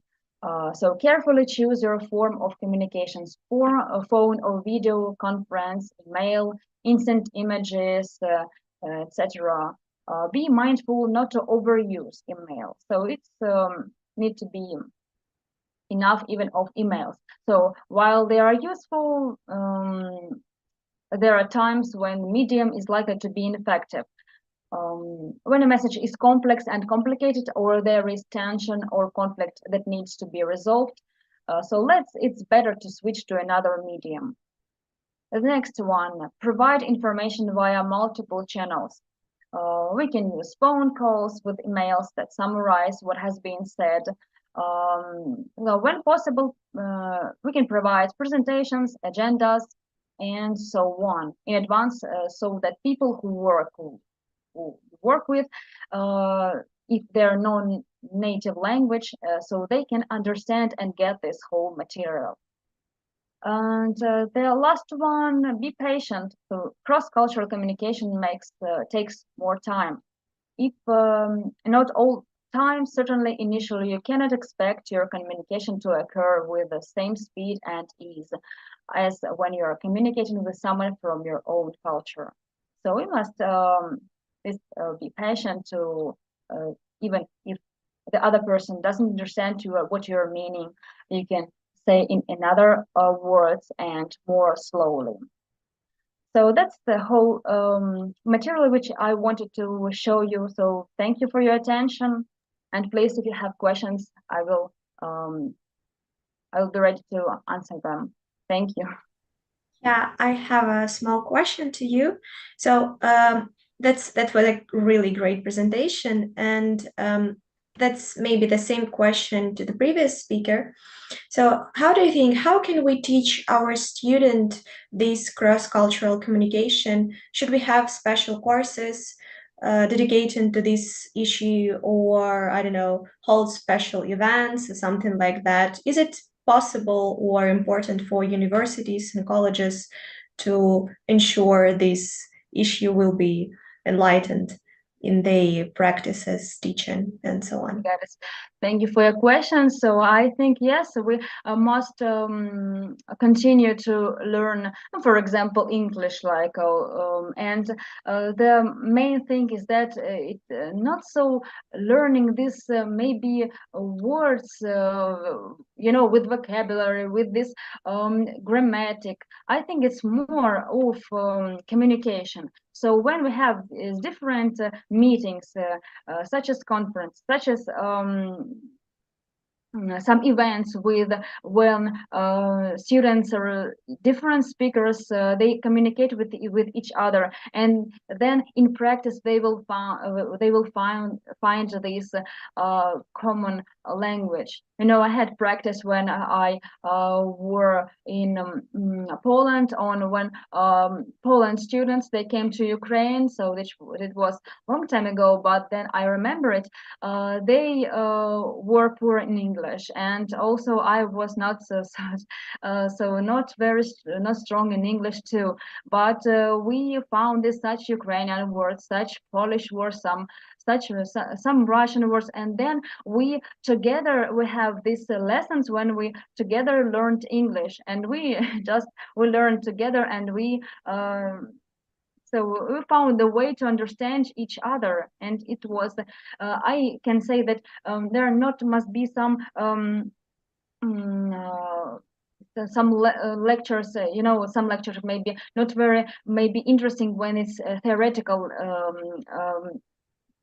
knowledge, when they lectures do to the students. It can be in some game way, because students they want something interesting too, and they I can see that they a little bit maybe childish, and then must learn maybe in some game way, and so speaking and practice, so different events, it's good for communication.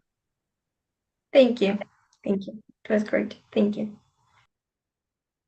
Okay, thank you so much for the presentation for Miss Margarita. And then we will go to the last speaker from Miss Ida Hendriyani M.Hum as a lecturer of Computer System Department from STEKOM University, Indonesia. For Miss Ida, the time is yours. Thank you.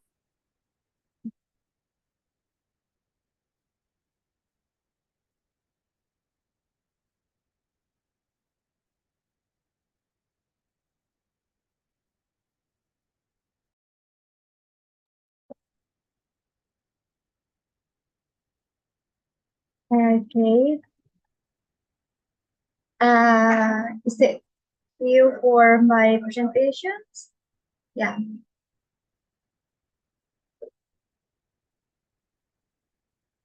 Okay, good afternoon, ladies and gentlemen.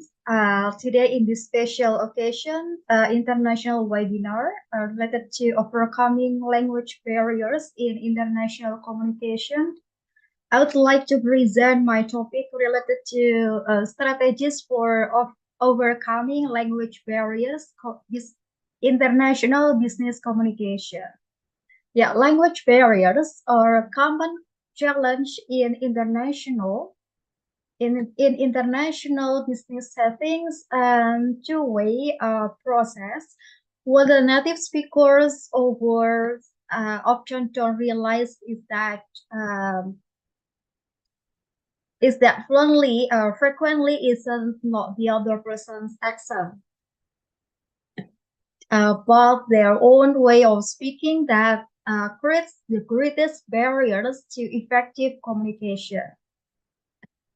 Yeah, use the strategy to ensure you are not putting up your own roadblocks to effective international business communication. Yeah, formally, I present my slide of presentation. Let me introduce myself. My name is Hendriyani. I'm a lecturer of Science and Computer Technology in University Indonesia. In my presentation, I would like to present two main points of my presentation. The first one, what are the main barriers to effective communication? And the second one, how can barriers to international communication be overcome? Yeah, international business communication has become increasingly important in the ever-connected world, whether you are working with a colleague from another country to trying to do business with a client on the other side of the globe. So effective communication is the key. Yeah, how would you describe good or effective communication? We can see from this picture, how would you describe good or effective communication?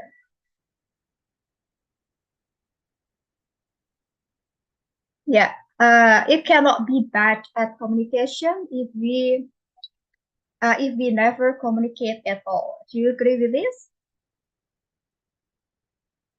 Yes. Okay, in this presentation, there are several barriers in communications. Yeah, barriers in communications, such as physical barriers, cultural barriers, language barriers, perceptual barriers, interpersonal barriers, gender and emotional barriers. Okay, I would like to discuss it one by one about barriers in communication. The communication process. Yeah, the communication process is a robust framework that defines how a message is transmitted through communication channels between a sender and a receiver. So we can see the diagram how the communication process. Okay, the first one, sender, and then encoding to message, get a message, and then through channel. Okay, channel call the information or message to the receiver, and decoding and how to the feedback or response.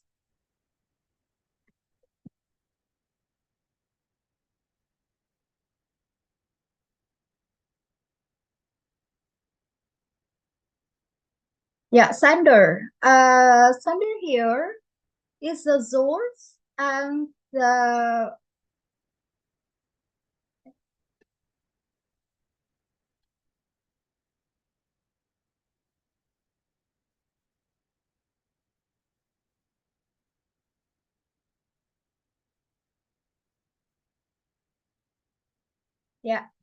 sender is also called the source.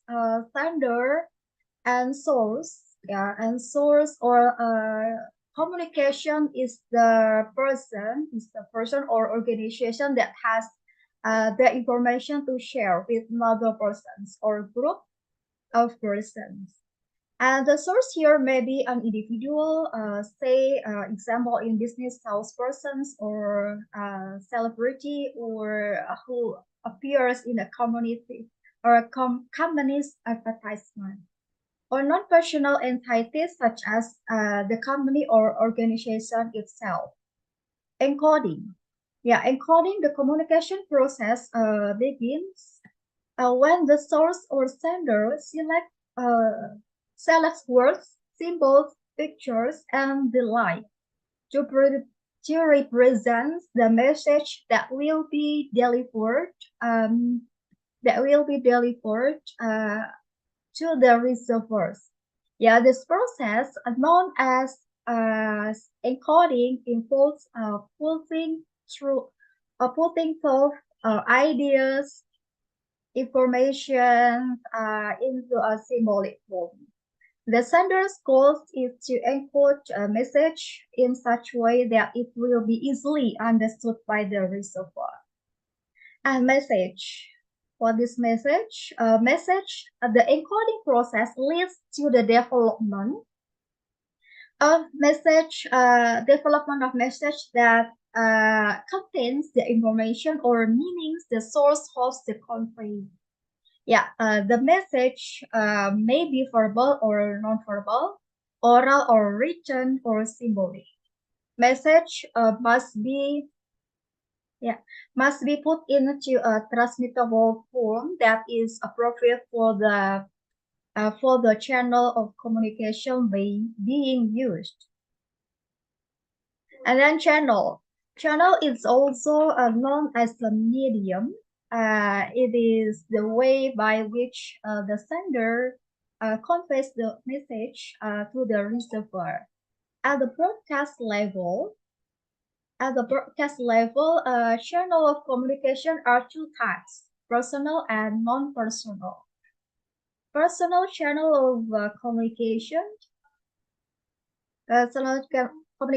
are direct interpersonal, face-to-face contact with the target individuals or group. For example, in personal salesperson contacts the customers and directly communicates about the sales message to the prospective customers. Here, communication flows in both directions, and salespersons receive immediate direct feedback. This enables the salespersons to have greater control over the communication process. A non-personal channel of communication are those that carry a message without interpersonal contact between sender and receiver. Non-personal channels of communication are generally referred to the mass media or television, radio, or mass communications, since the message is sent to many individuals at one time. Yeah, non-personal channel of communication consists of two major types of print and broadcast. Print media include newspaper, magazine, direct mail, and billboard. Mass media or broadcast media include television and radio. Next, receiver. What is receiver? Receiver, the party for whom the message is intended and is an active part of the communication process. Generally, a receiver of the consumer is in the target market or audience who read, hear, or see the marketer's message and decode. And decoding, just as the sender encodes the message, the receiver must decode it. Decoding is the process by which the receiver attempts to convert symbol conveyed by the sender into message. Yeah, receiver may decode or interpret the message in different ways because of their individual characteristics, experience, and background. For effective communication to occur, the message decoding process of the receiver must match the encoding of the sender. Simply put, this means the receiver understands and correctly interprets what the sender is trying to communicate. Yeah, this the process of communications. Next, about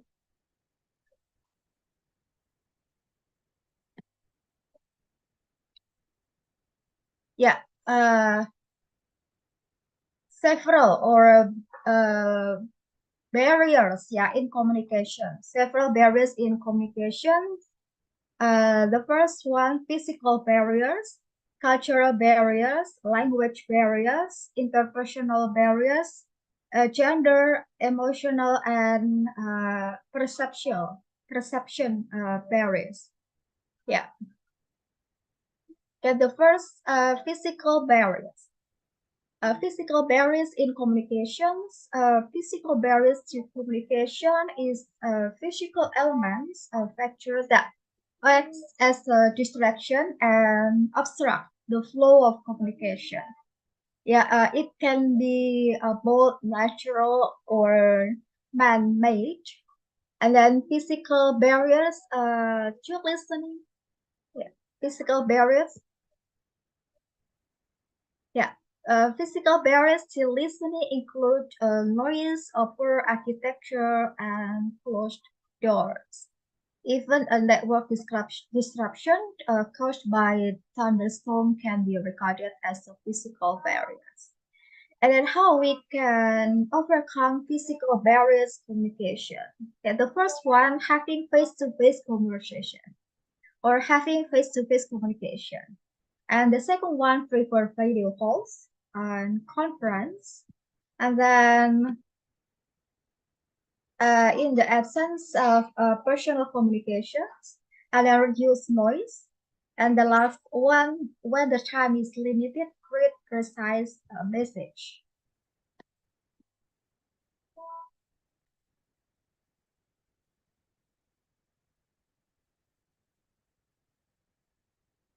Yeah, how about cultural barriers? Yeah, different cultures have different ways of communications. Every country has a different culture, especially in communication. Communication issues can occur when people are unaware of cultural differences. For example, making eye contact is considered rude in some countries, but it's a way to establish trust and demonstrate honesty in other countries. And then how to overcome cultural barriers. The first one, we have to learn about different culture when we go or when we come to the other countries. So different culture is important to be learned.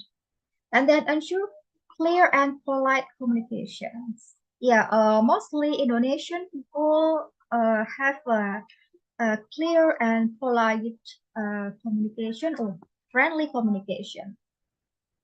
And the work towards accommodating cultural differences and employee diversity training. And the last one, avoid discussing sensitive topics such as religion. So religion in several countries is a sensitive topic. So avoid to discuss them. And next, language barriers. Yeah, language barriers. The most obvious barriers to communication is language differences. As two people speaking different language cannot communicate, industry jargon and overly technical words can also be a barrier to communication. For example, an American travels to Egypt. He doesn't understand Arabic language.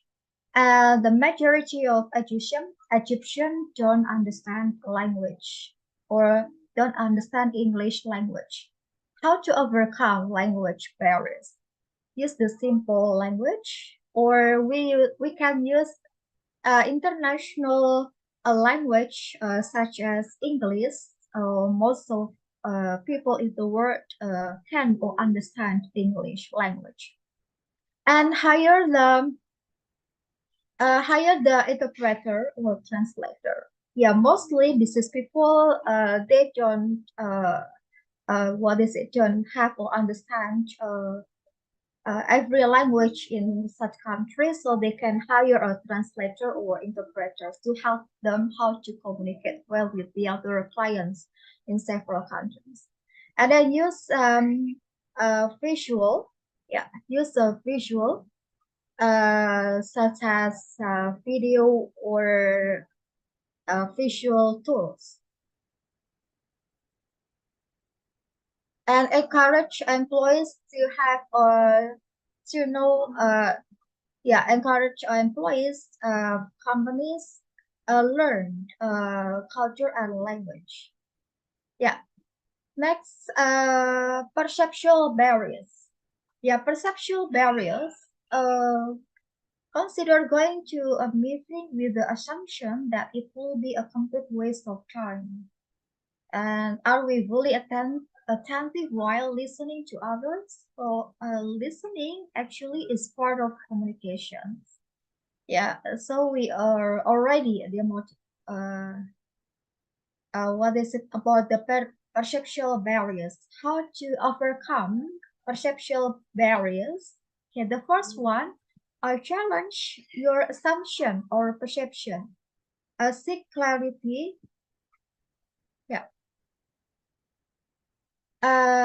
Seek clarity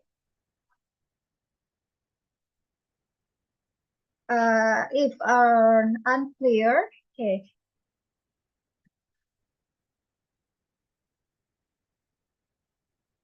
Okay. I'll make a short time. Interpersonal barrier. Interpersonal barriers in communication. Interpersonal communication barriers are among the most difficult to overcome because they are ingrained and mostly based on individual differences or personality. For example, consider a time when you to deal with someone who was undeniable support. They insisted that their point of view was correct and they refused to listen to anyone else. The conversation would have become difficult for you because you couldn't connect with the other person. And how we can overcome interpersonal barriers. Use simple words to convey the message. Keep composure while communicating, and ask for feedback. Next,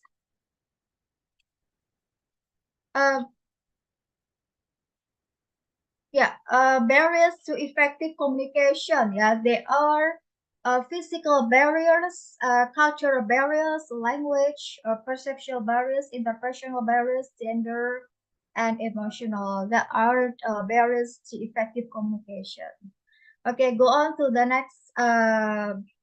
What is business communication? Business communication refers to communication between business parties or individuals to conduct business-related tasks, and it involves the exchange of information between people for inside and outside of organization. And employees and management in companies interact to achieve organizational goals through effective business communication. Its goal can be to improve organizational practice, reduce errors, and any other business priority.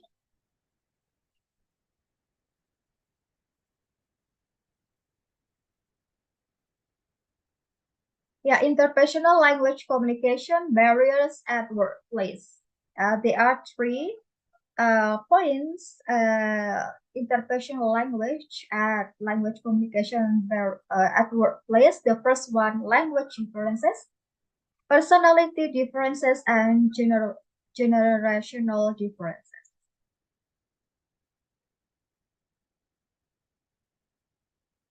Technique of effective speaking in business communication. So So there are feedback and follow-up session of conducting a follow-up session to speaker will be to analyze whether the message is conveyed correctly or a brief repeat session is needed. Yeah, and the form questionnaire or group discussion will help the speaker understand deliver effectiveness. Yeah, there are some basic elements of business communications. The first one, sender, business communication, receiver, and feedback.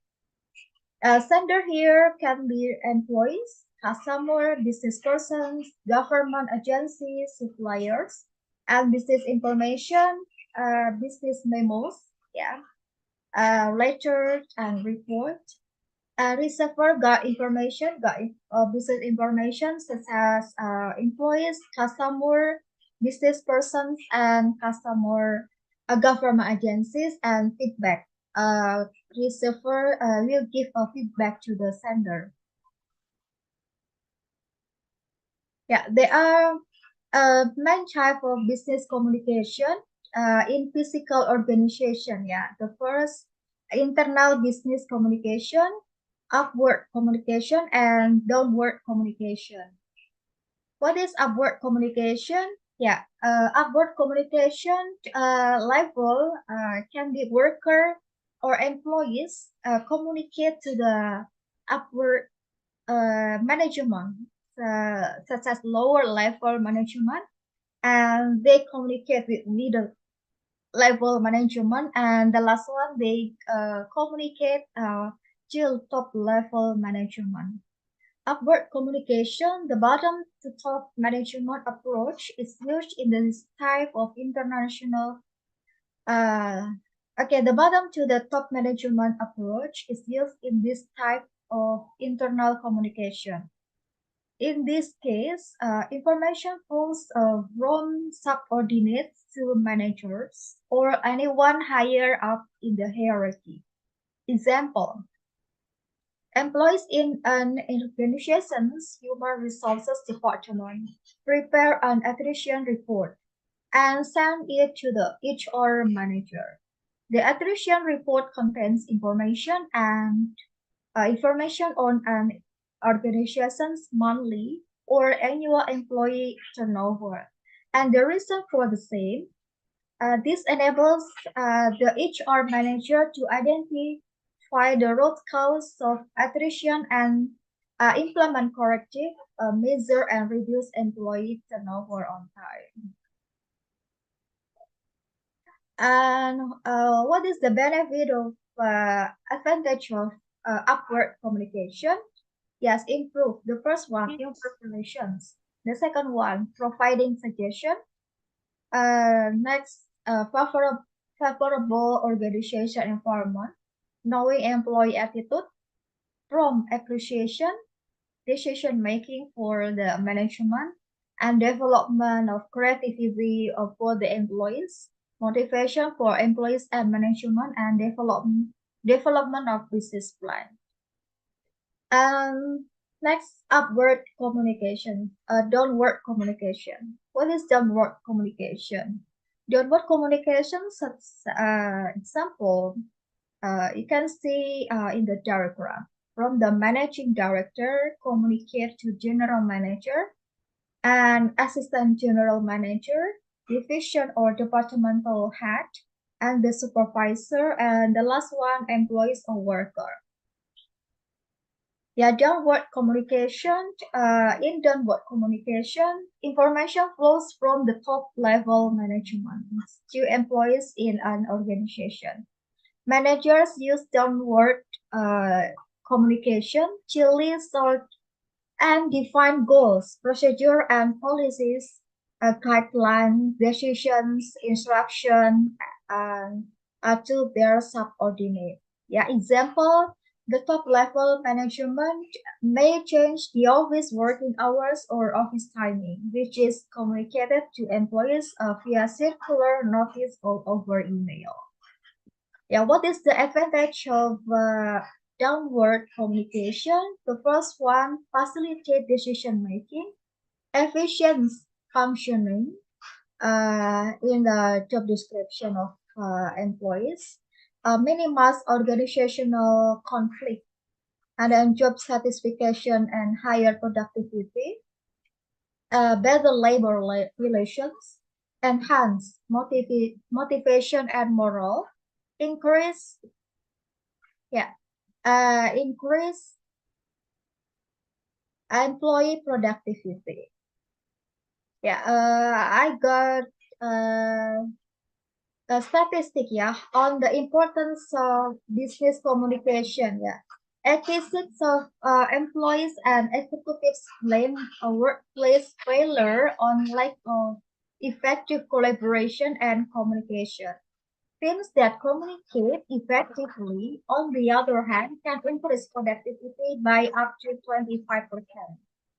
78% of workers see the need to prioritize communication in their organization. And even though 89% of people believe that effective communication is critical, 8 of 10 people rate their company's communications as average or poor. Poor communication is cited by 28% of employees as the reason for not delivering work on time.